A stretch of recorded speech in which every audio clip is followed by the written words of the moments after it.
Mi marido me dejó por otra mujer. Se llevó a mi propia familia a su boda en el extranjero. Me envió un mensaje. No estés en casa cuando volvamos. Lo que es viejo para mí está muerto. Todos regresaron y vieron lo que había hecho. Sus sonrisas se desvanecieron. Miraron el terreno baldío y se hicieron una pregunta aterradora. Yo solo observaba desde mi coche y sonreía. No estés en casa cuando volvamos. Lo que es viejo, para mí está muerto. Eso es lo que mi marido me escribió desde la costa amalfitana, desde su boda con otra mujer. Con toda mi familia detrás de ellos en la foto, brindando con copas de champán. Miré ese mensaje durante exactamente 3 segundos. Luego levanté la vista hacia el equipo de construcción al otro lado de la calle, viéndolos demoler un antiguo edificio piso por piso. Demolición controlada, lo llamaban, y supe exactamente lo que tenía que hacer. Querían que me fuera, de acuerdo, pero me aseguraría de que no quedara nada a lo que pudieran volver. La foto seguía en mi pantalla. Hice zoom, estudiando cada detalle como si examinara planos de arquitectura. Javier estaba en el centro, con un smoking que nunca le había visto. Caro, perfectamente entallado, el tipo de traje que cuesta un mínimo de 3.000 euros. A su lado estaba Laura Mendoza, 28 años, pelo rubio y ondas suaves, un vestido blanco que probablemente provenía de alguna boutique del barrio de Salamanca por la que había pasado 100 veces, pero en la que nunca había entrado porque estaba demasiado ocupada trabajando. Pero no fueron Javier o Laura los que hicieron que mis manos se aferraran al teléfono, fue toda la gente que estaba detrás de ellos. Mi madre, Carmen, vestía de lavanda, su color favorito, el mismo tono que usó en mi boda hace 12 años. Sonreía radiante a la cámara, con la copa de champán en alto, pareciendo más feliz de lo que la había visto en años. A su lado estaba mi padre, Antonio. Parecía incómodo, claro, pero estaba allí, presente, participando, no protestando, no negándose, simplemente de pie como si fuera un comportamiento familiar normal. Mi hermana Marta sostenía un ramo de verdad, como si fuera parte del cortejo nupcial.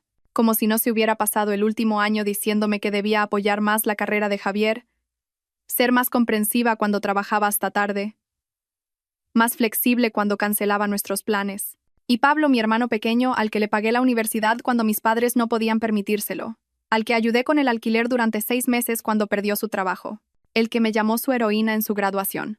Sonreía en esa foto, una sonrisa gélida, como si asistir a la boda de mi marido con otra mujer fuera simplemente otra divertida vacación familiar.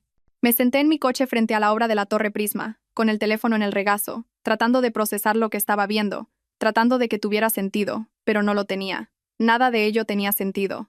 Al otro lado de la calle, el equipo de demolición trabajaba en un edificio de oficinas de los años 60 que había sido declarado en ruina hacía 6 meses. Los había visto empezar el derribo 3 días antes. No estaban usando explosivos. Era una demolición quirúrgica y controlada. Primero quitaron las ventanas, luego los tabiques interiores, luego las vigas de soporte, piso por piso, sección por sección. El edificio se venía abajo en un colapso cuidadosamente orquestado. El capataz, cerca de la valla perimetral, sostenía una tablet, monitorizando cada golpe de la excavadora. Nada era aleatorio, nada era emocional, era pura precisión calculada. Fue entonces cuando me llegó la claridad, la certeza absoluta.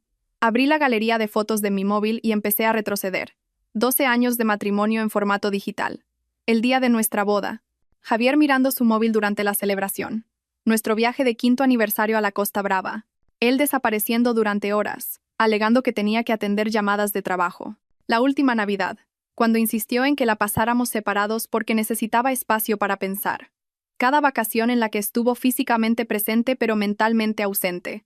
Cada cena en la que revisaba sus mensajes debajo de la mesa. Cada noche hasta tarde en la oficina que yo había creído sin dudar. Yo había estado construyendo nuestro futuro mientras él construía una estrategia de salida. Javier López, mi marido durante 12 años, director regional de ventas de una empresa tecnológica. Eso es lo que le decía a la gente. Eso es lo que yo le decía a la gente. Pero al parecer, las ventas regionales implicaban muchas habitaciones de hotel y muy pocos informes de ventas reales. Nunca lo cuestioné porque estaba demasiado ocupada dirigiendo mi estudio de arquitectura, demasiado ocupada diseñando edificios, gestionando clientes y trabajando 80 horas a la semana para darme cuenta de que mi marido estaba diseñando una vida completamente diferente. Laura Mendoza trabajaba en su oficina, coordinadora de marketing. La había conocido una vez en una fiesta de Navidad de la empresa hacía 2 años.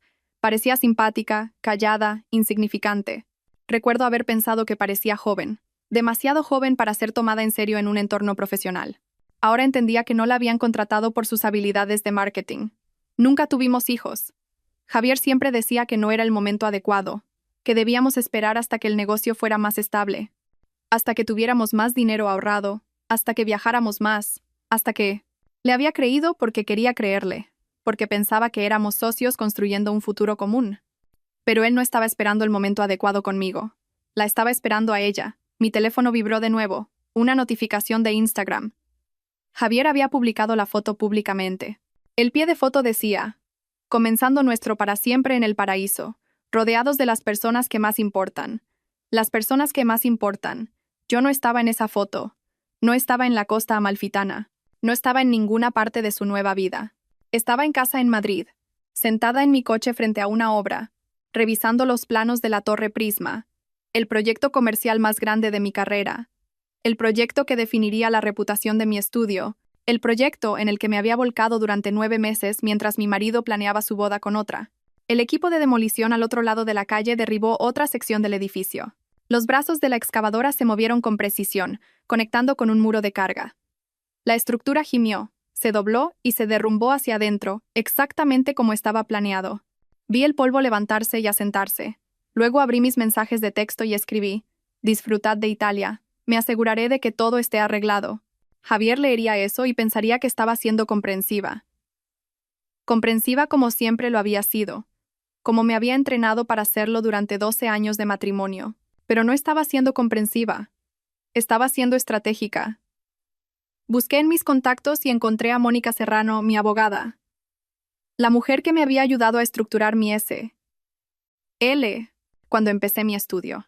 La mujer que había insistido hacía 5 años en que Javier firmara un acuerdo postnupcial de separación de bienes cuando expandí el negocio.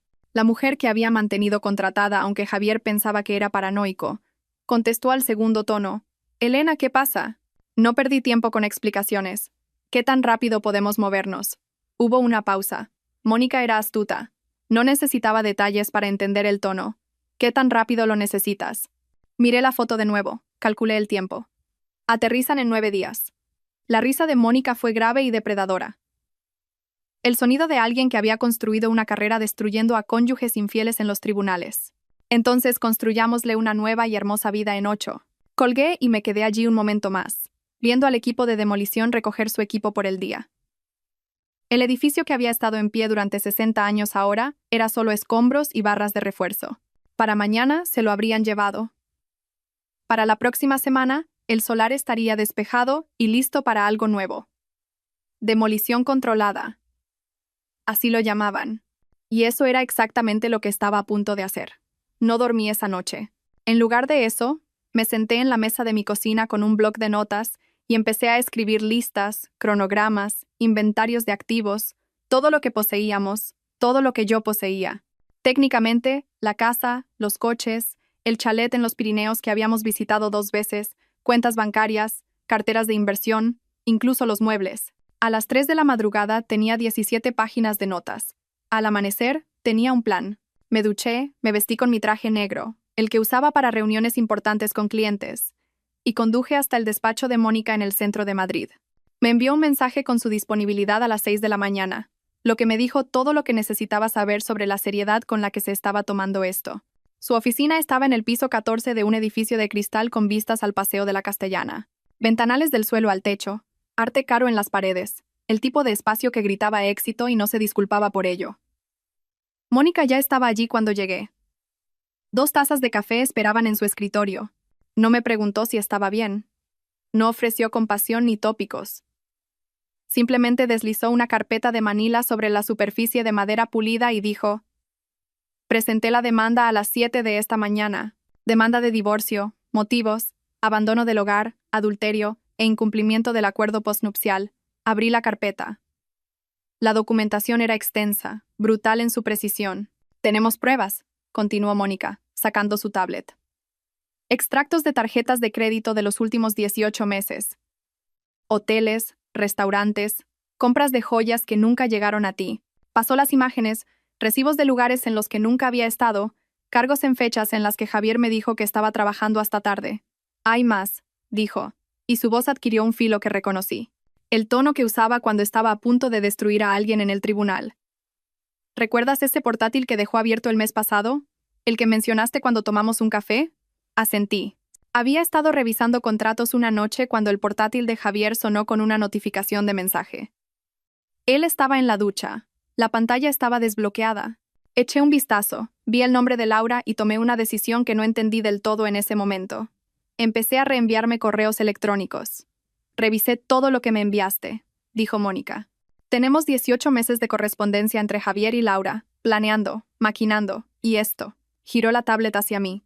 Un archivo de audio. Marca de tiempo de hace 6 semanas. Presionó play. La voz de Javier llenó la oficina, diminuta a través de los altavoces, pero inconfundible. No te preocupes, cariño. En cuanto consiga el dinero de la casa, podremos irnos antes. Ella nunca lo sabrá hasta que sea demasiado tarde.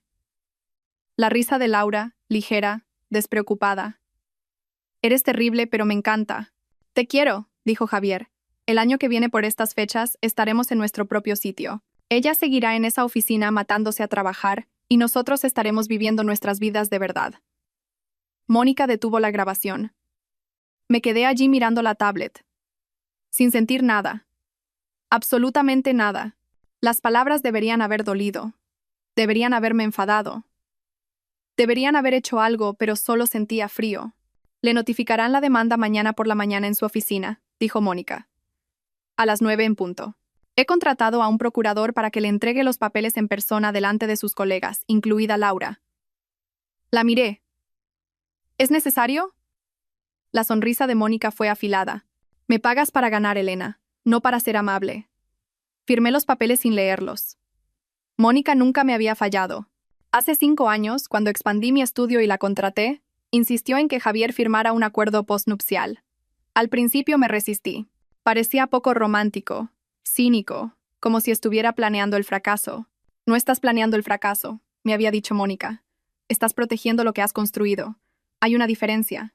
Javier lo había firmado sin leer. Lo recordaba sentado en ese mismo escritorio, apenas mirando el documento, navegando por su teléfono mientras Mónica explicaba los términos. Parecía molesto por todo el proceso. Impaciente. Ahora entendía por qué. Ya estaba planeando su salida. El acuerdo postnupcial simplemente lo complicaba. Después de firmar, Mónica y yo pasamos las siguientes 3 horas revisando las finanzas. Hizo que su asistente sacara cada cuenta, cada activo, cada partida de los últimos 12 años de nuestro matrimonio. Cuenta corriente conjunta. Mis depósitos ascendían a 670 y 3.000 euros. Los depósitos de Javier sumaban 3.400 euros. Miré esa cifra durante un largo momento. 3.400 euros en 12 años. ¿A dónde iba su sueldo?, pregunté. Mónica sacó los extractos de su cuenta personal, aquellos a los que no sabía que yo tenía acceso porque me habían puesto como segunda titular en la cuenta cuando nos casamos y nunca me eliminó. Restaurantes, hoteles, un cargo recurrente a una joyería en la calle Serrano, pagos mensuales a un trastero del que nunca había oído hablar. Ha estado construyendo una vida separada durante al menos 2 años, dijo Mónica. Quizás más. La casa estaba a nombre exclusivo de mi SL, comprada 3 años antes de casarnos como una propiedad de inversión empresarial. Javier nunca había contribuido a la hipoteca, el IBI, el seguro o las reformas. Legalmente, no tenía ningún derecho sobre ella. Los coches, ambos registrados a nombre de mi empresa, vehículos de empresa, el chalet de los Pirineos, comprado a través de la SL. Javier nunca había hecho un solo pago. No posee nada, dijo Mónica rotundamente. Según el acuerdo postnupcial, cualquier activo comprado o mantenido durante el matrimonio utilizando los ingresos de tu negocio sigue siendo exclusivamente tuyo. Renunció a cualquier derecho sobre los bienes gananciales más allá de lo que contribuyó directamente. Así que los 3.400 euros, dije, es todo a lo que tiene derecho legalmente. Hice que Mónica liquidara nuestras cuentas conjuntas esa tarde. Cada euro que deposité durante 12 años, transferido a una nueva cuenta solo a mi nombre. Le dejé a Javier exactamente 3.400 euros. Lo justo es justo. Cuando llegué a casa esa noche, la casa se sentía diferente. No por lo que faltaba, sino por lo que ahora entendía que nunca había estado realmente allí. Caminé lentamente por las habitaciones, viéndolo todo con nuevos ojos. Los muebles del salón que yo había elegido y pagado, los electrodomésticos de la cocina que yo había investigado e instalado, Las obras de arte en las paredes de galerías que había visitado sola porque Javier siempre estaba demasiado ocupado. Su lado del armario estaba vacío. Había hecho la maleta para Italia, pero había dejado todo lo demás. Sus abrigos de invierno, su ropa de trabajo, sus zapatos alineados en el zapatero que le compré hace 3 navidades. Asumió que volvería a por ello, que yo seguiría aquí esperando, que esta casa, esta vida, sería su red de seguridad mientras resolvía su nueva vida con Laura. Empecé a meter sus pertenencias en cajas, metódicamente, sin emoción. Su ropa fue a bolsas de donación. Su colección de carteles de cine de época, la que afirmaba que valía miles, fue cuidadosamente enrollada y embalada. Que volviera a por ella si tanto la quería. Pero algo me decía que no lo haría. Al segundo día, las cajas se apilaban en el garaje. Llamé a una ONG. Lo recogerían todo el viernes. La señora Ruiz me pilló cargando la última bolsa en mi coche esa tarde. Estaba en su jardín podando rosas, pero sabía que había estado observando. ¿Limpieza de primavera?, preguntó acercándose. Forcé una sonrisa. Algo así. Miró las cajas, luego a mí. Su expresión cambió. ¿Está todo bien entre tú y Javier? No lo he visto últimamente. Está de viaje, dije. Un viaje largo. La señora Ruiz asintió lentamente, pero sus ojos decían que no me creía. Bueno, si necesitas algo. Estoy bien, interrumpí. De verdad, solo ocupada con el trabajo. Esa noche, la vi en su porche hablando con el señor Gómez del otro lado de la calle. Ambos miraban hacia mi casa. Que se pregunten, que cotilleen. En unos días tendría noticias reales de las que hablar. El tercer día terminó conmigo sentada sola en el salón, bebiendo vino de una botella que compré el mes pasado para una cena que nunca tuvimos. Javier había cancelado en el último momento. Emergencia de trabajo, había dicho. Saqué mi teléfono y abrí Instagram. Javier había publicado de nuevo. Más fotos de la costa amalfitana. Él y Laura en un velero. El atardecer detrás de ellos. La mano de ella en su pecho. El brazo de él alrededor de su cintura. Mi madre había comentado. Hermosa pareja. Qué feliz estoy por vosotros. Mi hermana Marta se había etiquetado. Las mejores vacaciones familiares de la historia. Bendecida. Estaban representando la felicidad, retransmitiéndola, asegurándose de que todos la vieran. Mientras yo estaba sentada aquí, en la casa que yo había comprado, bebiendo el vino que yo había pagado, rodeada de los muebles que yo había elegido, desmantelando sistemáticamente la vida que asumían que les estaría esperando cuando regresaran. No lloré. Ya había llorado suficiente. En su lugar, abrí mi portátil y empecé a buscar empresas de demolición en la zona de Madrid. Derribos y excavaciones morales tenía una calificación de 5 estrellas y una lista de espera de 3 meses. Los llamé de todos modos. El hombre que respondió sonaba cansado. Estamos completos hasta enero. Si quiere dejar su información. Necesito una casa demolida en 5 días, dije. Derribo completo. Pagaré el doble de su tarifa. Hubo una pausa. Señora, los permisos tardan de 4 a 6 semanas. No podemos. Tendré los permisos para mañana por la tarde. Otra pausa. Más larga esta vez. ¿Cuál es la dirección? Se la di. Oí teclear al otro lado. Es una propiedad histórica, dijo. Un chalet de los años 20. Una estructura preciosa, por las fotos del anuncio. ¿Está segura de que quiere derribarla? Segura. Más tecleos. Déjeme hablar con Luis. Le llamará en menos de 1 hora. Luis Morales me llamó 43 minutos después. Su voz era áspera, curtida por décadas de gritar por encima de la maquinaria. Mi chico dice que quiere una demolición en 5 días con los permisos listos para mañana. Esto no funciona así. Funciona si quieres el trabajo, dije. Se rió, no divertido, sino sorprendido. Señora, llevo 30 años en esto. Nadie consigue permisos tan rápido. Ni siquiera los promotores con contactos en el ayuntamiento. Soy arquitecta, le dije. He diseñado la mitad de los edificios comerciales que se están construyendo en Madrid ahora mismo. Conozco a todos los responsables de urbanismo por su nombre. Sé cuáles me deben favores. Los permisos estarán listos para las 2 de la tarde de mañana. Silencio. ¿Habla en serio? Completamente. ¿Por qué la prisa? Podría haber mentido. Podría haber dicho que tenía compradores en fila o planes de desarrollo listos. Pero algo en la franqueza de Luis me hizo responder con honestidad. Mi marido se casó con otra la semana pasada mientras yo estaba en casa trabajando. Se llevó a toda mi familia a la boda a Italia. Ahora vuelven esperando que todo esté exactamente como lo dejaron. Luis se quedó callado un largo momento. ¿A qué hora le viene bien mañana? Nos reunimos en la casa a las 10 de la mañana siguiente. Día 4. Luis llegó en una camioneta que había visto mejores décadas. Salió con botas de trabajo y una camisa de franela que tenía más manchas de pintura que tejido original. Recorrió la propiedad lentamente, estudió los cimientos, revisó la línea del tejado, examinó las paredes, tomó fotos y medidas y notas, en un portapapeles que parecía haber sobrevivido a múltiples obras. Estructura sólida, dijo finalmente. Buena base. Podrías reformarla, venderla por 3 millones fácil. No quiero reformarla. Me miró. Realmente me miró. No como los hombres solían mirarme en las reuniones de negocios. Evaluando, calculando, tratando de encontrar ángulos. Esto era diferente. Como si estuviera tratando de entender algo que no tenía sentido lógico. Sabe, una vez que se ha ido, dijo. No hay vuelta atrás, lo sé.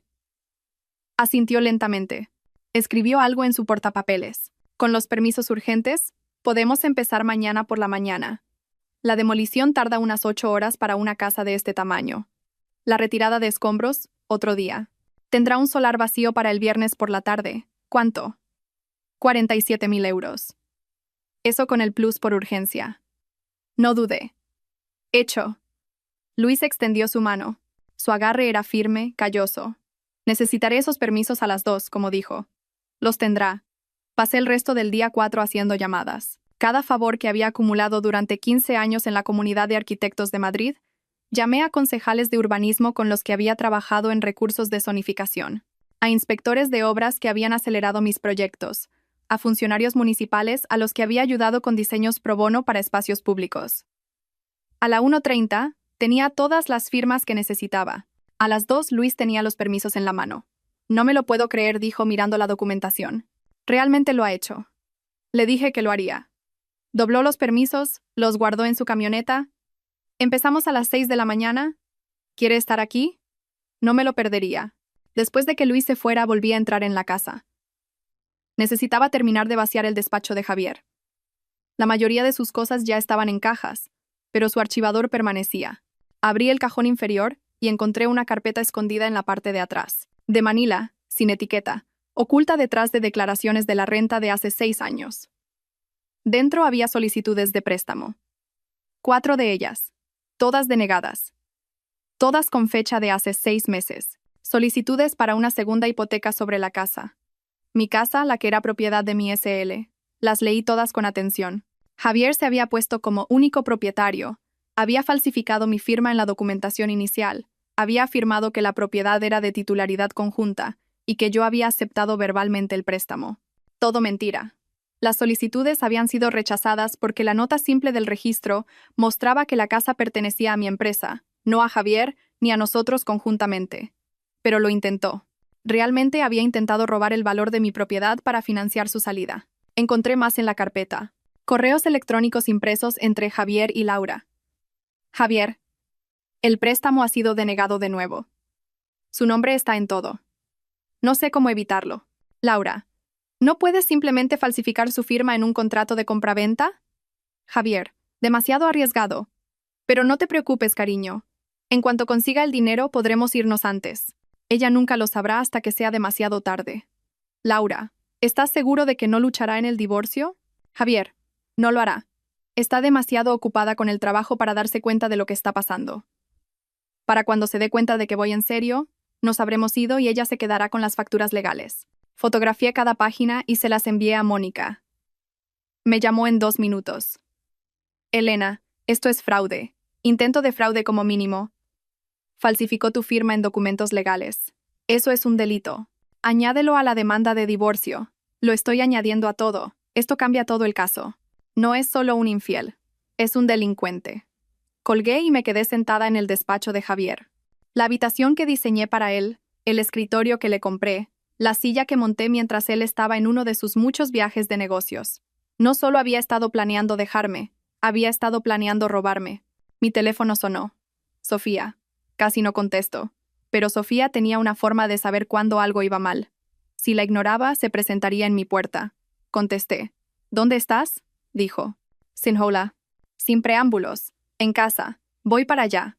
Sofía, estoy bien. Vi los permisos de demolición publicados en la web del ayuntamiento. Vi tu nombre en ellos. Voy para allá. No discutas. Colgó. 20 minutos después, estaba en mi puerta con comida tailandesa y vino. Sofía Castro era mi amiga más antigua. Nos conocimos en la escuela de arquitectura. Sobrevivimos a profesores brutales y a noches en vela diseñando juntas. Estuvo en mi boda. Fue la única persona que me preguntó en voz baja si estaba segura de lo de Javier. Debería haberla escuchado entonces. Entró empujándome en la cocina, dejó la comida, abrió el vino sin preguntar y sirvió 2 copas. Habla, dijo. Así que le conté todo. La foto, la Costa Amalfitana, mi familia, Laura, la demolición programada para mañana por la mañana. Sofía escuchó sin interrumpir, pero su rostro pasó de la preocupación a otra cosa, algo cercano al miedo. Elena dijo finalmente. ¿Qué estás haciendo? ¿Lo que debería haber hecho hace años? Estás derribando tu casa. Es mi casa. Puedo hacer lo que quiera con ella. Eso no. Sofía se detuvo. Empezó de nuevo. Entiendo por qué estás enfadada. Lo entiendo, pero esto parece extremo. Esto parece que no estás pensando con claridad. Estoy pensando con más claridad que en los últimos 12 años. Sofía dejó su vino, se inclinó sobre la mesa y me tomó la mano. No eres una persona vengativa. No eres cruel. Esta no eres tú. Quizás debería serlo, dije en voz baja. Quizás si hubiera sido menos comprensiva, menos complaciente, menos dispuesta a creerme cada mentira que me contaba, no habría pensado que podía hacer esto. O quizás, dijo Sofía con voz suave, lo habrías dejado hace años y te habrías ahorrado este dolor. Nos quedamos en silencio un momento. Prométeme algo, dijo Sofía. Prométeme que no te arrepentirás de esto. La miré, a mi amiga que me conocía desde antes que Javier, que me había visto construir mi carrera y mi matrimonio, y que probablemente había visto grietas que yo me había negado a reconocer. Lo prometo, dije. Pero después de que se fuera, me senté sola en la cocina, y me pregunté si estaba mintiendo. El 5.º día llegó con una claridad fría. Me desperté a las 5, me vestí con vaqueros y mi chaqueta negra favorita. Preparé café y conduje hasta la casa. El equipo de derribos morales ya estaba allí. 3 camiones, 6 trabajadores, el equipo descargándose con eficiencia practicada. Luis me vio y se acercó. Última oportunidad, dijo. Una vez que empecemos, no hay vuelta atrás. Miré la casa, las ventanas que había elegido. La puerta que había pintado, el porche donde me había sentado incontables noches esperando que Javier volviera a casa. Empiecen, dije. La maquinaria rugió. La señora Ruiz apareció en su porche en bata, con los ojos muy abiertos. Otros vecinos salieron. El señor Gómez, los Alonso, la pareja de jubilados de la esquina que siempre saludaban pero nunca hablaban. La señora Ruiz se acercó corriendo. Elena, ¿qué está pasando? Sonreí, tomé un sorbo de café. Reforma. Demolición completa, empezar de nuevo. Pero, ¿dónde vivirás? He hecho arreglos. La bola de demolición se balanceó. Conectó con la pared la pared donde Javier había colgado sus carteles de cine de época. El impacto fue ensordecedor. La pared se derrumbó y no sentí nada. A mediodía, la casa era escombros. A las 3, el segundo piso era polvo. Al atardecer, no quedaba nada más que trozos rotos esparcidos por el solar, como los restos de una vida que ya no reconocía. Me quedé allí mirando hasta que el equipo recogió su maquinaria y Luis se acercó, limpiándose las manos en los vaqueros. ¿Estás bien?, preguntó. No supe cómo responder. Me sentía vacía, más ligera, libre, aterrorizada. Todo a la vez. Sí, dije finalmente. Creo que sí. Luis asintió. No insistió. Volveremos mañana a las 6 para retirar los escombros. Deberíamos tener el solar despejado para la tarde. Le di las gracias y vi su camioneta desaparecer por la calle. Luego me quedé sola en la creciente oscuridad, mirando lo que solía ser mi hogar. El 6.º día llegó con cielos grises y el estruendo de los camiones de retirada de escombros. Estuve allí al amanecer de nuevo. No podía mantenerme alejada. Necesitaba ver desaparecer cada pedazo. El equipo trabajó con eficiencia mecánica. Las palas cargadoras recogían trozos de lo que solían ser paredes, suelos y techos. Los camiones volquete daban marcha atrás. Se llenaban, se iban, una y otra vez. Cada carga se llevaba otro pedazo de 12 años. Vi cómo cargaban la isla de la cocina en un camión. Las encimeras de mármol que había elegido de un proveedor en Colmenar Viejo. Los armarios a medida que diseñé yo misma. Habíamos comido nuestra primera comida en esta casa en esa isla. Comida china para llevar porque estábamos demasiado agotados por la mudanza para cocinar. Javier había brindado con una botella de cerveza. Por nuestro futuro había dicho. Me pregunté si ya estaba planeando su salida entonces, o si eso vino después. La repisa de la chimenea fue lo siguiente. Había colgado nuestra foto de boda allí durante 6 años antes de quitarla.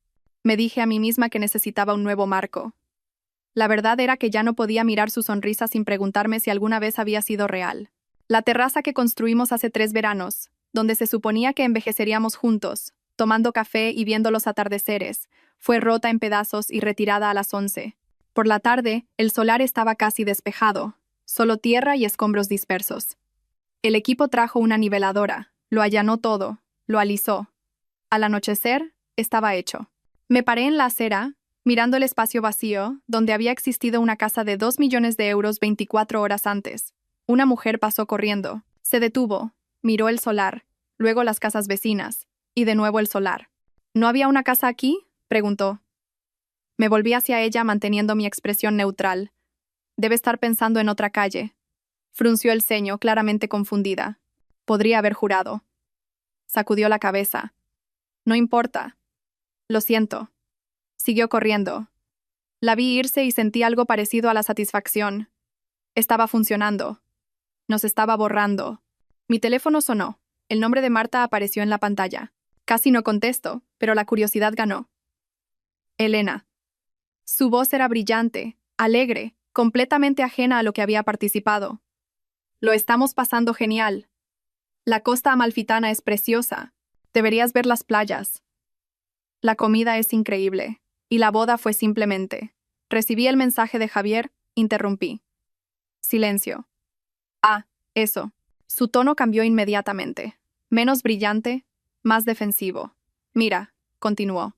No queríamos meternos en vuestros problemas matrimoniales, pero Javier dijo que lo vuestro había terminado hace tiempo. Dijo que sabías lo de Laura, que ambos habíais estado de acuerdo. No estuve de acuerdo en nada, dije. Mi voz salió más fría de lo que pretendía. Os está mintiendo a todos. Marta suspiró. Ese sonido exasperado que siempre hacía cuando pensaba que estaba siendo difícil. Siempre haces esto, Elena. Siempre asumes que todos están en tu contra. Pero Javier te quiere. Es solo que necesita algo diferente ahora. ¿Alguien que lo haga feliz? Las palabras cayeron como un golpe físico. ¿Alguien que lo haga feliz?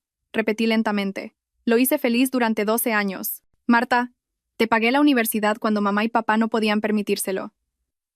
Les ayudé con los pagos de la casa cuando papá perdió su trabajo.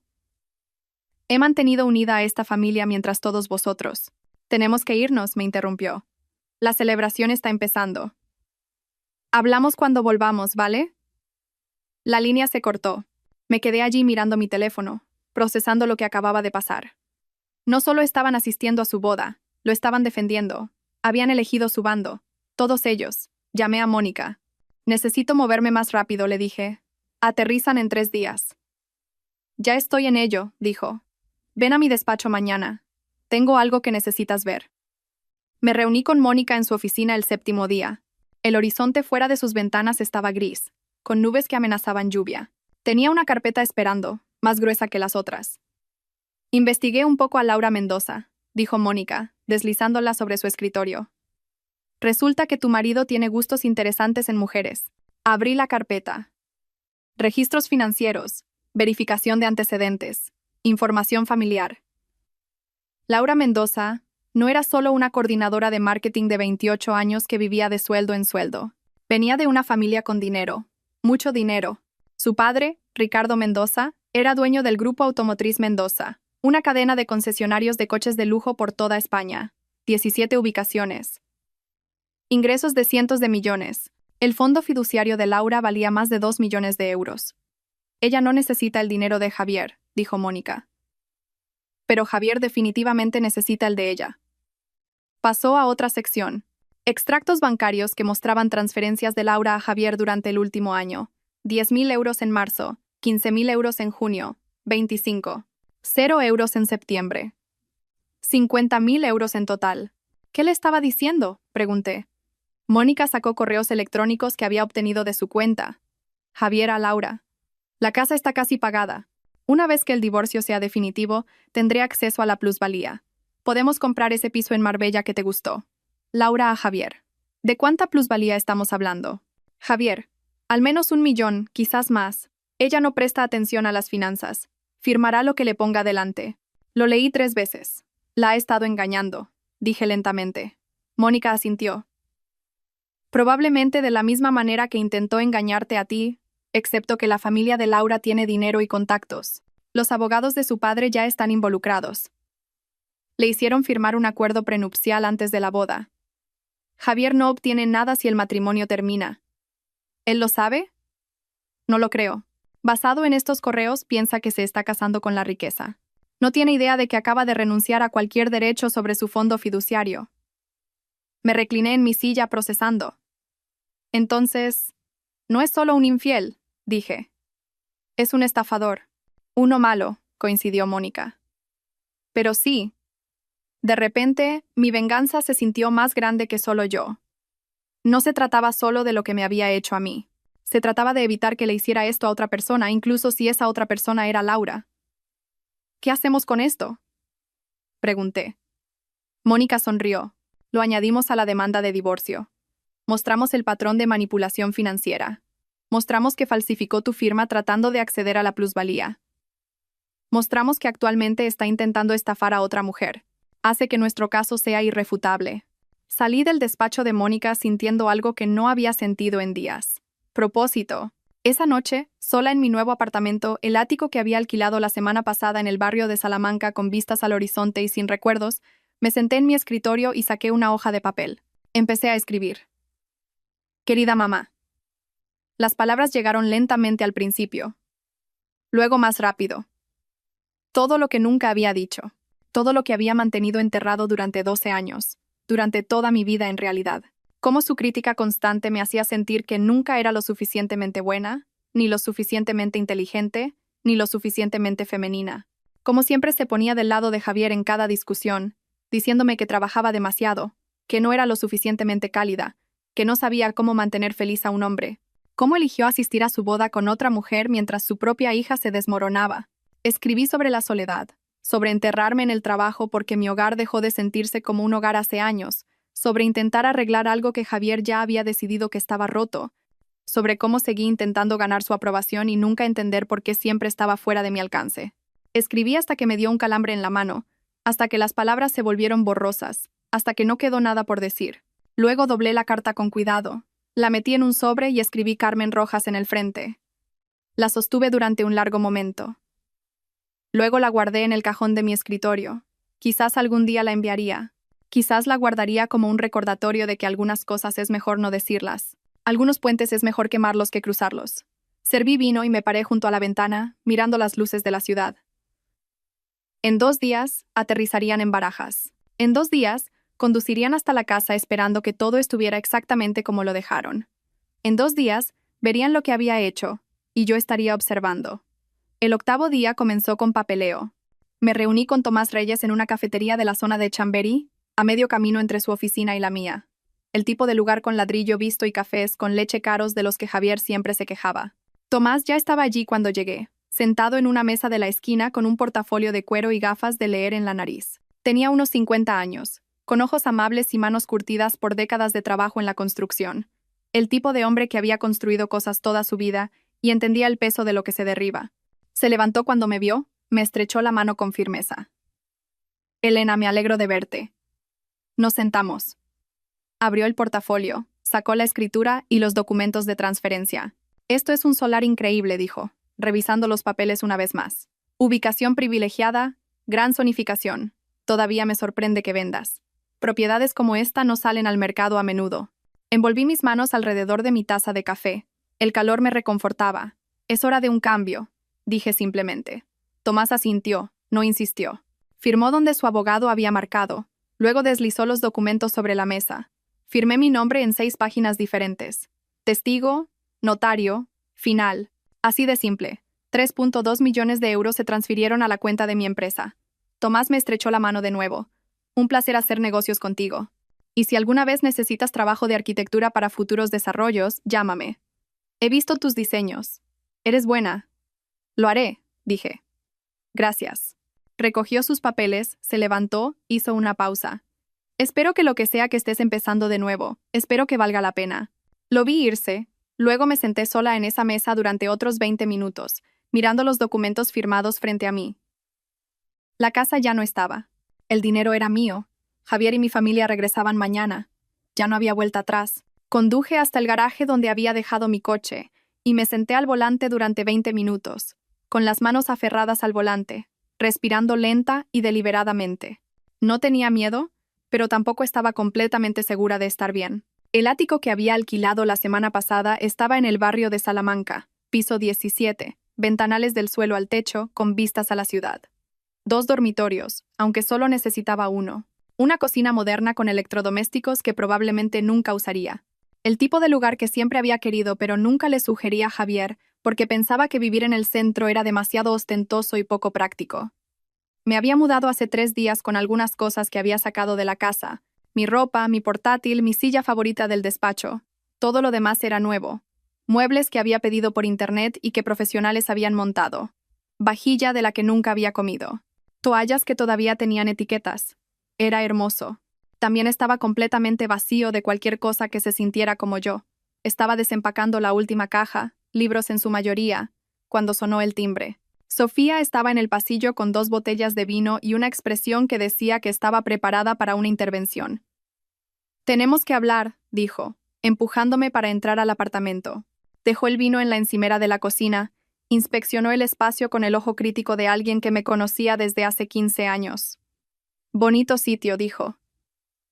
«Estéril, pero bonito. Acabo de mudarme hace 3 días. Has tenido tiempo de hacerlo sentir como un hogar». Abrió una de las botellas de vino sin preguntar. Sirvió 2 copas. Me dio una. «Excepto que no estás intentando que se sienta como un hogar. Te estás escondiendo». Tomé el vino. «No me estoy escondiendo. Te estás aislando», dijo Sofía, sentándose en mi sofá. «No respondes a mis mensajes. No vienes a yoga. Has cancelado la comida 3 veces. Estás desapareciendo, Elena».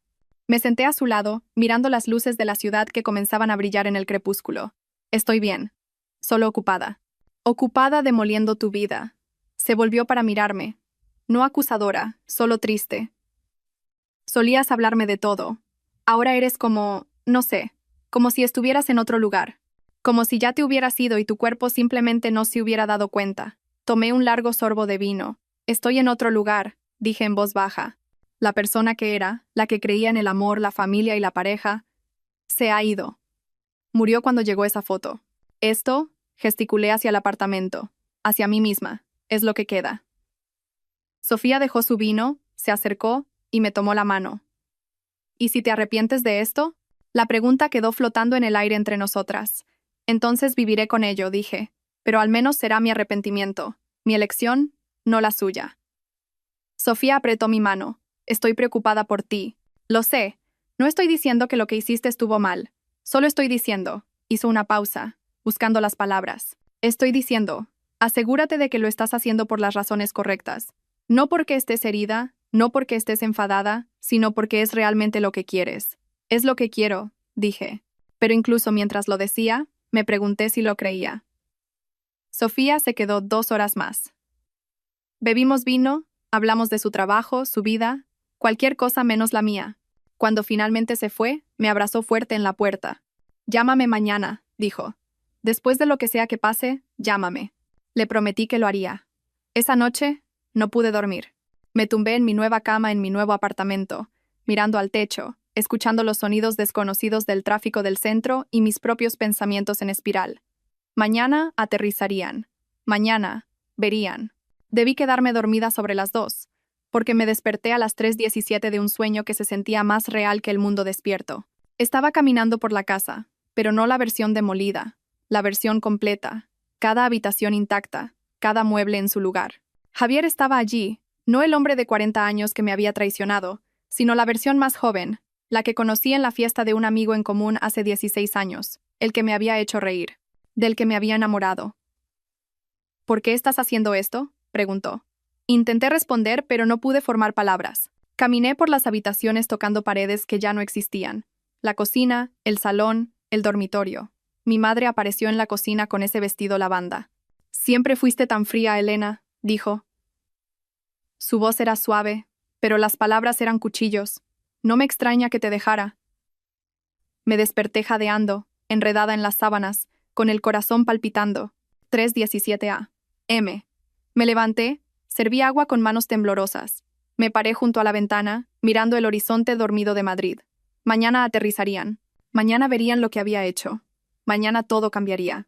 Debería haberme sentido triunfante, reivindicada, fuerte. En cambio, me sentía vacía. Cogí mi teléfono. Busqué el contacto de Javier. Mi dedo flotó sobre el botón de llamar. ¿Qué le diría siquiera? Demolí nuestra casa porque te casaste con otra. Borré 12 años porque tú me borraste primero. Dejé el teléfono. No quedaba nada que decirles. A ninguno de ellos. Volví a la cama, pero no dormí. Solo me quedé allí viendo cómo cambiaban los números en el reloj. 4A. M. 5A. M. 6A. M. Mi teléfono vibró a las 6:30. Un mensaje de mi padre, Antonio Rojas, el hombre que se había pasado toda mi infancia dejando que mi madre tomara todas las decisiones, que se mantenía en silencio durante cada conflicto familiar, que nunca se puso de mi lado contra ella. El mensaje era largo, más largo que cualquier mensaje que me hubiera enviado. Elena, tu madre me contó su conversación con Marta. No sé qué está pasando entre tú y Javier, pero quiero que sepas que, pase lo que pase, sigues siendo mi hija. No entiendo nada de esto.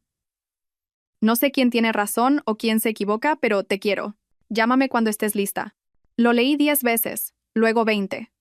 Una parte de mí quería llamarlo de inmediato, contárselo todo, oírlo ponerse de mi lado por una vez en mi vida. Pero otra parte, la que había sido herida demasiadas veces, decepcionada con demasiada frecuencia, se preguntaba si esto era una trampa.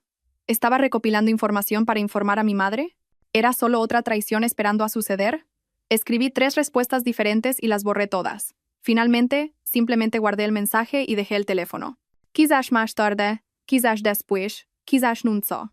Me levanté, me duché, me vestí con el traje negro que había usado para reunirme con Tomás Reyes. Mi traje de poder, mi armadura. Preparé un café que no bebí. Revisé mi teléfono obsesivamente. Su vuelo estaba programado para aterrizar a las 2:35 p.m. Ya había calculado el tiempo. Aduanas, recogida de equipaje, 3 todoterrenos de lujo. Javier había publicado fotos de ellos ayer con el pie de foto. Volviendo a casa con estilo. Llegarían a la casa sobre las 4, y yo estaría allí, observando desde el otro lado de la calle, viéndolos ver lo que había hecho. Me senté en mi sofá mirando la ciudad, contando las horas y preguntándome si Sofía tenía razón, si me arrepentiría de esto. Preguntándome si la persona en la que me había convertido en los últimos 8 días era alguien que siquiera reconocería dentro de un año. Pero era demasiado tarde para preguntárselo. La casa ya no estaba.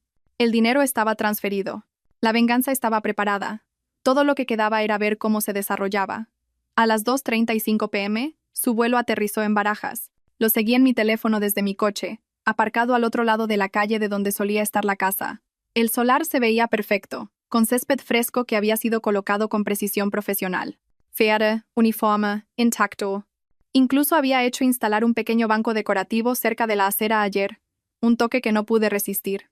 Hacía que el solar vacío pareciera intencionado, como si siempre hubiera sido así, como si nunca hubiera existido nada allí. Llevaba mi traje de poder, un Armani negro, tacones de suela roja, el atuendo que usaba cuando cerraba grandes tratos o presentaba a clientes difíciles. Mi armadura. El café estaba en el portavasos, todavía caliente. Me había detenido en la misma cafetería donde me había reunido con Tomás Reyes hace 2 días. Revisé mi teléfono de nuevo. Ya habrían pasado por aduanas, recogiendo el equipaje, encontrando sus coches de alquiler. Javier había publicado sobre los todoterrenos ayer. 3 vehículos de lujo, caros. Volviendo a casa con estilo, había escrito en el pie de foto. Me pregunté si el padre de Laura los había pagado. La tarde era fresca. Octubre en Madrid. El tipo de clima que hace que la gente publique sobre hojas de otoño y castañas asadas.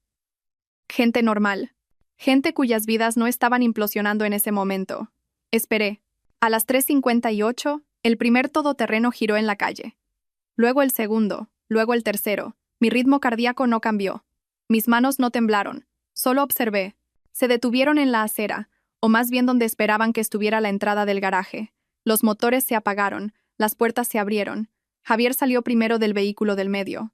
Bronceado, relajado, con una camisa de lino que probablemente costó 200 euros. Se estiró Le dijo algo a Laura que la hizo reír. Laura salió a continuación, pelo rubio y ondulado, vestido de verano blanco, el anillo en su mano izquierda captando el sol de la tarde. Parecía feliz, despreocupada, como alguien que acaba de regresar de las mejores vacaciones de su vida. Mi madre fue la siguiente, del todoterreno de cabeza. Gafas de sol de diseñador, pañuelo de lavanda, el mismo tono que usó en la foto de la boda. Luego mi padre, con aspecto cansado, ya confundido, aunque aún no había visto el solar. Marta salió mirando su teléfono. Pablo empezó a descargar equipaje, maletas y bolsas de la tienda libre de impuestos y recuerdos de un viaje que había celebrado el fin de mi matrimonio. Todos sonreían, reían, hablaban unos sobre otros sobre el vuelo, la comida, los recuerdos que habían creado, hasta que Javier se volvió hacia donde debería estar la casa. Su cuerpo se puso rígido. La sonrisa desapareció. Dio 2 pasos hacia el solar y se detuvo. Simplemente se detuvo. Laura fue la primera en darse cuenta. Cariño. Todavía sostenía una bolsa de compras. Todavía medio sonriendo. ¿Qué pasa? Javier no respondió. No podía responder. Estaba mirando el espacio vacío como si fuera un rompecabezas que su cerebro no podía resolver. Laura siguió su mirada. Su sonrisa se desvaneció. La bolsa de compras se le cayó de los dedos. ¿Dónde está? Empezó, se detuvo. ¿Dónde está la casa? La voz de mi madre cortó la confusión como un cuchillo. Antonio, Antonio. Agarró el brazo de mi padre, su voz subiendo hacia la histeria. ¿Dónde está? ¿Dónde está la casa? Mi padre se giró. Su rostro se puso pálido. El teléfono de Marta cayó al pavimento. Pablo dejó caer 2 maletas. Por un momento, nadie se movió. Simplemente se quedaron allí en la acera, rodeados de equipaje y bolsas de compras, mirando la hierba verde prístina y el espacio vacío donde había estado una casa de 2 millones de euros hace 9 días. Javier giró sobre sí mismo. Miró las casas vecinas, la de los Ruiz a la izquierda, la de los Gómez a la derecha, ambas exactamente donde siempre habían estado. Miró el buzón que todavía estaba en la acera, los números claramente visibles. La dirección correcta. ¿Qué? Su voz salió estrangulada. ¿Qué? Fue entonces cuando la camioneta de Tomás Reyes se detuvo. Pasaba por allí, vio la conmoción y se detuvo. Buen hombre. Exactamente el tipo de sincronización que había esperado, pero con la que no contaba. Tomás salió de su camioneta, se acercó con cautela. ¿Puedo ayudarles? Javier se abalanzó sobre él. ¿Qué le has hecho a mi casa? Ahora gritaba, las venas hinchadas en su cuello. ¿Quién eres tú? Tomás levantó las manos, genuinamente confundido. Tranquilo, amigo. No sé de qué hablas. La casa, Javier señaló el solar. Aquí había una casa. ¿Dónde está? Tomás miró el solar. Luego de nuevo a Javier. Acabo de comprar esta propiedad ayer. Legalmente, título limpio. Un solar vacío. No sé qué. ¿Vacío? La voz de Javier se quebró. No estaba vacío. Había una casa. Mi casa. Mi hogar. Tomás sacó su teléfono, mostró las fotos del anuncio. El hermoso solar vacío. El césped fresco. Potencial. Mire, esto es lo que compré. ¿Se ha equivocado de dirección o algo? Mi madre había empezado a hiperventilar. Marta estaba de rodillas recogiendo su teléfono con manos temblorosas. Pablo simplemente se quedó allí, con la boca abierta, mirando entre el solar y Javier como si estuviera viendo un truco de magia que no podía entender. Fue entonces cuando mi madre me vio. Había bajado la ventanilla, con el codo apoyado en el marco, la taza de café en la mano, simplemente observando. Elena, lo chilló. No como un nombre, sino como una acusación, como una maldición. ¿Qué has hecho? Todos se giraron. Tomé un sorbo lento de café, dejé la taza con cuidado, abrí la puerta de mi coche y salí. Me vestí para este momento como si estuviera presentando ante un consejo de administración. Todo deliberado, todo calculado. Caminé hacia ellos lentamente, sin prisa, sin dudar. A 2 metros de distancia, me detuve. Lo suficientemente cerca para ver sus caras con claridad, lo suficientemente lejos para estar a salvo. Oh, hola a todos, dije. Mi voz era agradable, casual, como si los estuviera saludando en una barbacoa. ¿Qué tal por la costa amalfitana? ¿Recibisteis mi mensaje sobre que me encargaba de todo? Javier me miró fijamente. Su rostro pasó por expresiones demasiado rápido para seguirlas. Confusión, incredulidad, horror creciente. ¿Tú? Dio un paso hacia mí. Laura lo agarró del brazo, pero él la apartó. Demoliste nuestra casa. Su voz se quebró en la última palabra. Incliné la cabeza ligeramente. No nuestra casa, Javier. Mi casa. Mi activo empresarial, propiedad de mi S.L. Y técnicamente, no la demolí yo misma. Contraté a derribos y excavaciones morales. Un equipo muy profesional. Terminaron antes de lo previsto. No puedes hacer eso. Su cara estaba roja ahora, escupiendo. Eso es ilegal. Eso es. Saqué mi teléfono, abrí la carpeta que Mónica había preparado, capturas de pantalla de las escrituras de propiedad, documentos de compra, el acuerdo postnupcial que había firmado hace 5 años sin leer. En realidad, dije con calma, según el Código Civil Español y los términos de nuestro acuerdo de separación de bienes. ¿Recuerdas haberlo firmado, verdad? Estabas tan ocupado con tu teléfono ese día. Puedo hacer lo que quiera con mis activos empresariales de propiedad exclusiva. La casa fue comprada por mi SL 3 años antes de casarnos. Nunca contribuiste a la hipoteca, el IBI, el seguro o las reformas. Legalmente, no tenías ningún derecho sobre ella. Me volví hacia Laura por primera vez. Realmente la miré. Era guapa. Joven. Ese parece ser tu problema, dije. Pero felicidades por vuestra boda. Fotos preciosas. Me encantó especialmente la de mi madre vestida casi de blanco en vuestra ceremonia. Muy elegante.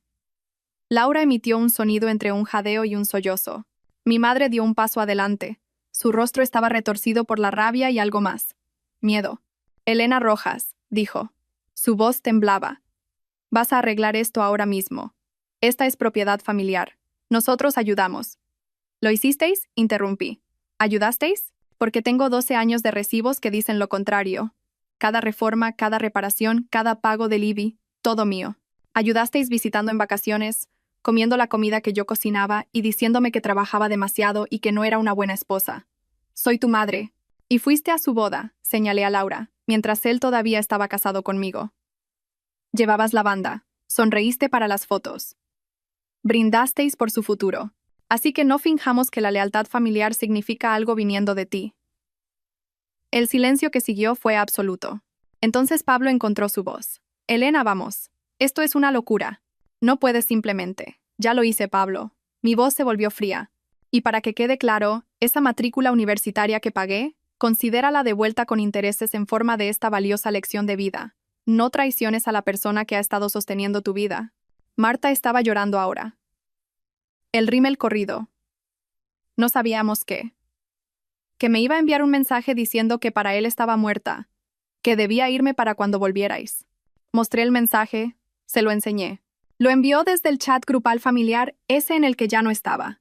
Todos lo visteis. Todos lo sabíais. Nadie habló. Silencio culpable.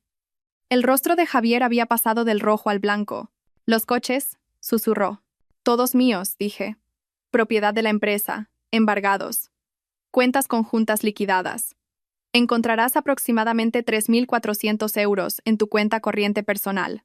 Tu contribución real a nuestro matrimonio. Lo dejé intacto. Lo justo es justo. Laura finalmente encontró su voz. Estás loca. Eres una. Cuidado, advertí. La boca de Laura se cerró de golpe, pero la rabia en sus ojos no disminuyó. Se intensificó. Mi madre dio un paso adelante entonces, irguiéndose en toda su altura, como siempre hacía cuando estaba a punto de desplegar la opción nuclear, la culpa familiar. Elena Rojas. Su voz temblaba de furia. Vas a arreglar esto ahora mismo. Esta es propiedad familiar. Ayudamos con las reformas. Contribuimos. ¿De verdad? Interrumpí, inclinando la cabeza, estudiándola como si examinara a una extraña. Porque tengo 12 años de recibos que dicen lo contrario. Cada reforma, cada reparación, cada pago del IBI, todo mío, documentado, pagado desde las cuentas de mi empresa. Di un paso más cerca. ¿Ayudasteis cómo exactamente? Visitando en vacaciones, comiendo la comida que yo cocinaba, criticando mis elecciones profesionales, diciéndome que trabajaba demasiado, que no era lo suficientemente femenina, que no sabía cómo mantener feliz a un hombre. Mi madre retrocedió. Realmente retrocedió, como si la hubiera empujado físicamente. Soy tu madre. ¿Y fuiste a su boda? Señalé a Laura sin mirarla, mientras él todavía estaba casado conmigo. Llevabas la banda, el mismo color que llevaste a mi boda. Sonreíste para las fotos. Brindasteis por su futuro. Celebrasteis el final de mi matrimonio como si fuera una vacación familiar. Mi voz bajó, más fría. Así que no finjamos que la lealtad familiar significa algo viniendo de ti. El silencio que siguió fue sofocante. Mi padre parecía querer desaparecer en la acera. Marta había dejado de llorar, su rostro congelado en shock. Pablo estaba de pie con las manos apretadas a los costados, la mandíbula trabajando. «Esto es una locura», dijo finalmente Pablo. Su voz se quebró. «Elena, no puedes». «Los coches, embargados», dije simplemente. «Propiedad de la empresa». «Mi empresa». Tanto el Audi que a Javier le encantaba como el Tesla que apenas conducía están actualmente en un depósito seguro. Eres bienvenido a comprarlos de nuevo a su valor de mercado si quieres. El rostro de Pablo se puso pálido. Las cuentas bancarias. Liquidé nuestras cuentas conjuntas ayer. Tomé mi dinero. Cada euro que deposité durante 12 años, le dejé a Javier exactamente lo que contribuyó. Hice una pausa. 3.400 euros. Lo justo es justo. No puedes hablar en serio. Pablo gritaba ahora. Eso es un robo. Eso es legal, corregí. Según nuestro acuerdo postnupcial y la ley española. Pero me alegro de que te preocupe tanto el robo, Pablo. Hablemos de robo.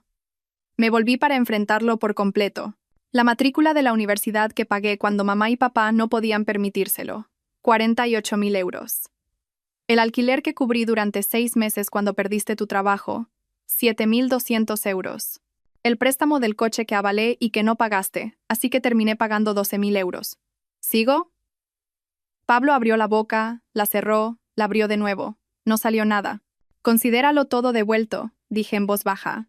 Con intereses, en forma de esta valiosa lección de vida, no traiciones a la persona que ha estado sosteniendo tu vida. Se dio la vuelta. Literalmente me dio la espalda. Marta seguía de rodillas, con el teléfono en sus manos temblorosas. Mi padre parecía haber envejecido 10 años en 10 minutos. Tomás Reyes se había alejado lentamente, subido a su camioneta y se había ido. Hombre inteligente. Entonces Laura encontró su voz de nuevo. «Eres una zorra», lo gritó, a todo volumen. Su cara bonita se retorció en algo feo y crudo. Toda la suave dulzura de las fotos de la boda había desaparecido. «Esto era real, Laura. Eres una vengativa, cruel, patética». «Soy arquitecta», dije con calma. «Hay una diferencia. Construyo cosas. También las deconstruyo cuando es necesario. Demolición controlada. Todo se trata de precisión». Laura se abalanzó hacia mí. Javier la agarró del brazo. La detuvo. «Laura, no. ¿Cómo se supone que vamos a permitirnos?» Empezó, luego se contuvo. «Demasiado tarde», sonreí. «¿Permitirnos qué, Laura?» «Pensé que venías de una familia con dinero. ¿No vale tu padre millones? ¿No es dueño de todos esos concesionarios de coches?» Su rostro se sonrojó. «Oh». Miré a Javier ahora. «¿Le mentiste, Javier? ¿Le dijiste que yo tenía dinero que sería tuyo en un divorcio? ¿Le dijiste que eras dueño de la mitad de todo?» La expresión de Javier cambió. La confusión reemplazó a la ira. «¿De qué está hablando?», le preguntó a Laura. «Nada», dijo Laura rápidamente. «Solo está». «O quizás», continué, «Laura te mintió sobre su fondo fiduciario, sobre el dinero de su familia, sobre lo que podría ofrecerte una vez que finalmente te deshicieras de la esposa que financiaba tu vida». Dejé eso flotando en el aire. El silencio fue exquisito. Javier miró a Laura. Laura miró al suelo. Marta miraba entre ellos como si estuviera viendo un partido de tenis. La boca de mi madre había formado una O perfecta de shock. «Os merecéis el uno al otro», dije simplemente. El rostro de Javier había pasado por todas las emociones posibles y había aterrizado en una furia de labios blancos. «¿A dónde se supone que vamos a ir, Elena? ¿A dónde?» Me encogí de hombros. «Quizás a casa de Laura». «Oh, espera», la miré. «Vives con tus padres, ¿verdad?» 28 años y todavía en tu habitación de la infancia. ¡Qué romántico! Seguro que les encantará alojar a tu nuevo marido. Laura emitió un sonido estrangulado. Me dirigí hacia mi coche, luego me detuve. Una cosa más. «Ah, y Javier. Presenté la demanda de divorcio el lunes. Te la notificarán en tu oficina mañana por la mañana, a las 9 en punto. Mi abogada es Mónica Serrano. Deberías buscarla. Nunca ha perdido un caso». «No puedes hacer esto», gritó Javier. «Te demandaré, te quitaré todo». Saqué mi teléfono una última vez. Encontré el archivo de audio que había estado guardando para este momento exacto. Y para que todos tengamos claro quién es la víctima aquí, le di al play. La voz de Javier llenó la calle. Diminuta a través del altavoz de mi teléfono, pero inconfundible. «No te preocupes, cariño. En cuanto consiga el dinero de la casa, podremos irnos antes. Ella nunca lo sabrá hasta que sea demasiado tarde. La respuesta de Laura, ligera, despreocupada. Eres terrible, pero me encanta. Te quiero. El año que viene por estas fechas estaremos en nuestro propio sitio en Marbella. Ella seguirá matándose a trabajar. Y nosotros estaremos viviendo nuestras vidas de verdad. Observé sus caras mientras sonaba. Marta en shock. Boca abierta, ojos muy abiertos. La confusión de mi padre convirtiéndose en comprensión, convirtiéndose en algo que parecía vergüenza. El horror de mi madre, con la mano en la boca. El asco de Pablo. Y finalmente, el terror de Javier, porque sabía lo que venía. Detuve la grabación. Intentó falsificar mi firma en una solicitud de segunda hipoteca hace 6 meses, dije en voz baja, con calma. Intentó robar la plusvalía de mi casa, la que es propiedad de mi SL, para financiar vuestra nueva vida juntos. Miré a Laura. Eso es fraude, Laura. Eso es un delito. Y tengo pruebas de todo. Los documentos falsificados, los correos electrónicos entre vosotros planeando cómo acceder a mi dinero. Todo. Las piernas de Javier parecieron fallarle. Se sentó bruscamente en la acera, con la cabeza entre las manos. Laura se quedó helada, su rostro alternando entre el rojo y el blanco. Así que cuando me demandes, miré a Javier. Asegúrate de que tu abogado sepa eso. Mónica estará encantada de añadirlo a la demanda de divorcio. El fraude criminal tiende a afectar a la división de bienes. Solo para que lo sepas. Abrí la puerta de mi coche. Espera, dijo mi padre. Su voz era ronca. Elena, espera. Hice una pausa. Lo miré. Parecía viejo, cansado, triste. No lo sabía, dijo en voz baja. Sobre el mensaje, sobre lo que dijo Javier. Tu madre me dijo que se habían separado, que era mutuo, que habías estado de acuerdo. No estuve de acuerdo en nada, dije. Pero tú lo sabías, ¿verdad? En el fondo. No respondió. Me subí a mi coche, arranqué el motor, bajé la ventanilla una última vez. Disfrutad buscando un sitio para dormir esta noche, dije. He oído que el Holiday Inn de las 6 tiene habitaciones libres. Me alejé lentamente. En mi espejo retrovisor, vi a 7 personas de pie en un solar vacío, rodeadas de equipaje y suposiciones destrozadas. Javier seguía sentado en la acera, con la cabeza entre las manos. Laura lloraba ahora, un llanto feo. Mi madre le gritaba algo a mi padre. Marta estaba al teléfono, probablemente tratando de encontrar un hotel. Pablo tenía los brazos cruzados, mirando el solar vacío como si todavía no pudiera creer que fuera real. Y mi padre simplemente se quedó allí, con las manos en los bolsillos, pareciendo más pequeño de lo que nunca lo había visto. Conduje 3 manzanas antes de tener que detenerme. Mis manos temblaban, no de miedo o arrepentimiento, sino de adrenalina, de la pura, y sin diluir satisfacción de verlos darse cuenta de lo que habían perdido, de lo que habían tirado, de lo que habían subestimado. Me senté allí durante 10 minutos, respirando lentamente, dejando que el temblor disminuyera. Mi teléfono empezó a vibrar.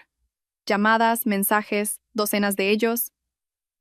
Lo apagué, conduje de vuelta a mi apartamento en silencio. Cuando llegué a casa, serví una copa de vino, me paré junto a la ventana y miré las luces de la ciudad. Lo había hecho. Realmente lo había hecho. La casa ya no estaba. La venganza estaba completa. Habían visto lo que había hecho. Y no me sentía triunfante, ni victoriosa, solo vacía, como si hubiera derribado la casa pero no supiera qué construir en su lugar.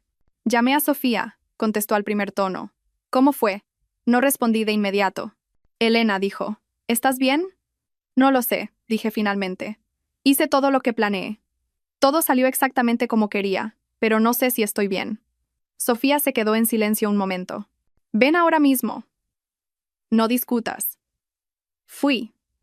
Sofía vivía en un piso señorial en Malasaña, un tercero con plantas en cada superficie y arte en cada pared. El tipo de hogar que se sentía vivido. Llamé. Abrió la puerta de inmediato, me miró a la cara y me hizo entrar. Siéntate, dijo, guiándome a su sofá. Voy a hacer té. No discutas. Me senté. Desapareció en la cocina. Oí correr el agua, el clic del hervidor, armarios abriéndose y cerrándose. Me quedé mirando un cuadro en su pared. Azules y grises arremolinándose. Siempre me había gustado, pero nunca lo había mirado de verdad. Sofía regresó con 2 tazas. Se sentó a mi lado. No dijo nada, solo esperó. Lo hice, dije finalmente. Todo lo que planeé. Salió exactamente como quería, pero me siento vacía. Las palabras salieron en voz baja, rotas. Pensé que me sentiría reivindicada, triunfante. En cambio, solo me siento. Me detuve, empecé de nuevo. Derribé la casa. Tuve mi venganza. Los vi darse cuenta de lo que habían perdido, y ahora no sé qué hacer con nada de esto. Sofía dejó su té, me pasó el brazo por los hombros. Hiciste algo irreversible, dijo suavemente. Eso es mucho que procesar. No me arrepiento, dije rápidamente.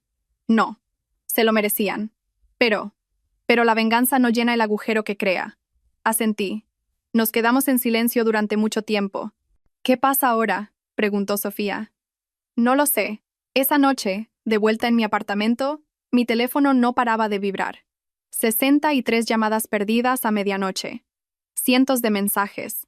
Mi madre, has destruido a esta familia. Espero que estés orgullosa. Marta. No puedo creer que hayas hecho esto. Eres cruel. Eres vengativa. Ya no sé quién eres. Pablo, espero que ahora estés feliz. Espero que haya valido la pena. Javier, te arrepentirás de esto. Te demandaremos, lo perderás todo.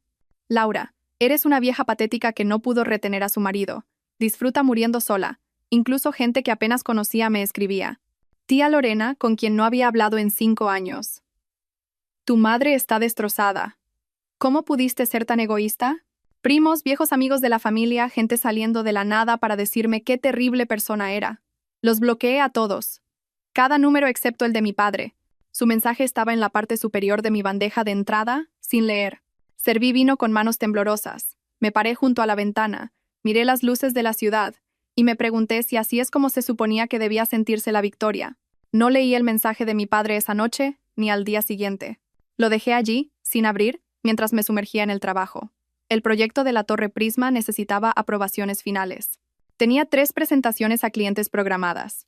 Mi estudio estaba más ocupado que nunca, y lo usé como excusa para no pensar, no sentir, no procesar lo que había hecho. Pero al tercer día, sentada en mi oficina a las 2 de la madrugada porque no podía dormir, finalmente lo abrí. Elena, estoy en un hotel.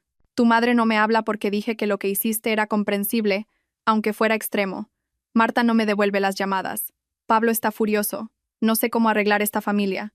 Pero quiero que sepas que estoy orgulloso de ti por defenderte, por no dejar que te pisotearan. Debería haber hecho más para protegerte cuando eras pequeña. Te fallé, y lo siento.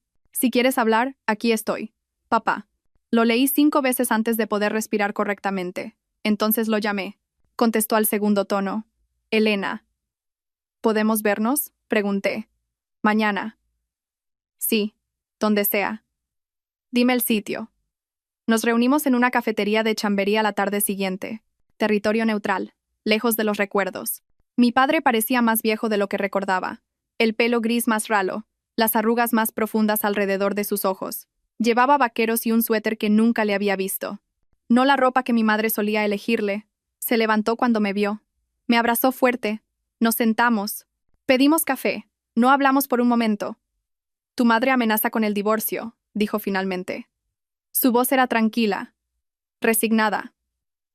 Porque no te condeno, papá, no quiero arruinar tu matrimonio. No arruinaste nada, cariño. Me miró directamente. Finalmente estoy viendo con claridad lo que ha estado roto durante años, quizás décadas. Tu madre siempre ha necesitado a alguien a quien culpar, a alguien a quien controlar. Y yo la dejé. Dejé que te criticara. Dejé que favoreciera a Marta. Me quedé en silencio cuando debería haber hablado. ¿Estás hablando ahora? Él sonrió tristemente. 30 años demasiado tarde. Hablamos durante 2 horas, sobre mi infancia, sobre cómo siempre me había sentido como si estuviera tratando de ganar una aprobación que nunca llegaba, sobre cómo las críticas de mi madre me habían convertido en alguien que trabajaba constantemente tratando de demostrar que era lo suficientemente buena. Sobre Marta, cómo siempre había sido la favorita porque era más fácil, más dócil, menos amenazante. Sobre Pablo, cómo había asumido el papel de proveedora porque alguien tenía que hacerlo. No puedo arreglar el pasado, dijo finalmente mi padre, pero me gustaría ser parte de tu futuro, si me dejas. Le apreté la mano sobre la mesa. Me gustaría, dije. No era perdón, no del todo, pero era un comienzo. Pasaron 6 meses. El solar donde había estado mi casa se convirtió en la urbanización Altos de Rojas. 8 adosados de lujo. Mi diseño, mi visión. El proyecto atrajo la atención. Revistas de arquitectura lo destacaron. Publicaciones del sector me entrevistaron sobre el concepto. Construir lujo moderno en solares históricos. Honrar el pasado mientras se crea algo nuevo. No les conté la historia completa, solo la versión profesional. La lista de clientes de mi estudio se duplicó, luego se triplicó. Contraté a 3 nuevos arquitectos, incluida una joven llamada Sara Vega, que me recordaba a mí misma a los 25 años. Brillante, motivada, con ganas de demostrar su valía. La mentoricé como nadie me había mentorizado a mí. Le enseñé a negociar, a valorar su trabajo, a no dejar que nadie la hiciera sentir pequeña. Sofía y yo tomábamos café todos los domingos. Nunca dijo, te lo dije, pero sí dijo, me alegro de que estés bien, más a menudo de lo necesario. Mi padre y yo cenábamos una vez al mes. Se había separado oficialmente de mi madre en enero. Se mudó a un pequeño apartamento en la zona de Madrid-Río con vistas al río. Parecía más ligero, más joven de alguna manera, como si hubiera estado cargando un peso durante décadas y finalmente lo hubiera soltado. No hablamos de Marta o Pablo. Ese puente estaba quemado y seguiría quemado. Pero hablamos de todo lo demás. Sus sueños de viajar, mis planes de abrir una segunda oficina en Barcelona, la vida que estaba construyendo a sus 70 años, la vida que yo estaba construyendo a mis 40. La curación no fue lineal. Algunos días me sentía fuerte. Otros días me despertaba de sueños sobre la casa y me sentía vacía. Pero los días vacíos se hicieron menos frecuentes. Y los días fuertes se convirtieron en mi base. Un martes por la tarde a finales de abril, mi teléfono vibró con un mensaje de un número desconocido. Casi no lo abro, pero la curiosidad ganó. Elena. He tenido tiempo para pensar. Cometimos errores. ¿Podemos hablar? Javier. Miré esas palabras durante exactamente 3 segundos. Pensé en la foto que había enviado desde la costa amalfitana, en el pie de foto que me llamaba muerta, en la casa que intentó robarme, en los 12 años que le di mientras él planeaba su salida. Pensé en la mujer que solía ser, la que habría leído ese mensaje y habría sentido esperanza, que lo habría llamado de vuelta, que habría creído que cometimos errores significaba algo más que quiero algo de ti. Esa mujer se había ido. Escribí, lo siento, lo que es viejo, para mí está muerto. Es curioso cómo funciona. Luego bloqueé el número. Caminé hacia mi ventana, miré el horizonte de Madrid, los edificios que había ayudado a diseñar, la ciudad que había reclamado como mía. La demolición no se había tratado solo de destruir una casa. Se había tratado de destruir la versión de mí misma que aceptaba la traición, que ponía excusas a personas que no las merecían, que construía una vida para otros mientras descuidaba construir una para sí misma. Esa mujer estaba muerta. En su lugar había alguien más fuerte, más dura en algunos aspectos, más cuidadosa con la confianza, pero también más honesta sobre lo que quería, más dispuesta a alejarse de lo que no le servía, más segura de que estar sola era mejor que estar con personas que te hacían sentir sola. Querían que me fuera. Me aseguré de que no quedara nada a lo que pudieran volver. Y en el espacio vacío donde solía estar esa vida, había construido algo mejor, algo que era total y permanentemente mío. Serví vino. Brindé con mi reflejo en la ventana. Por los nuevos cimientos. Por las demoliciones controladas. Por la vida que construí sola. Y la paz que encontré en su silencio. Si esta historia de venganza calculada te ha dejado sin aliento, dale un buen me gusta a este botón ahora mismo. Mi parte favorita fue cuando Elena observaba desde su coche mientras 7 personas se paraban en un solar vacío, dándose cuenta de que la casa había desaparecido. ¿Cuál fue tu momento favorito? Déjalo en los comentarios. No te pierdas más historias poderosas como esta. Suscríbete y activa la campanita de notificaciones para no perderte ninguna publicación.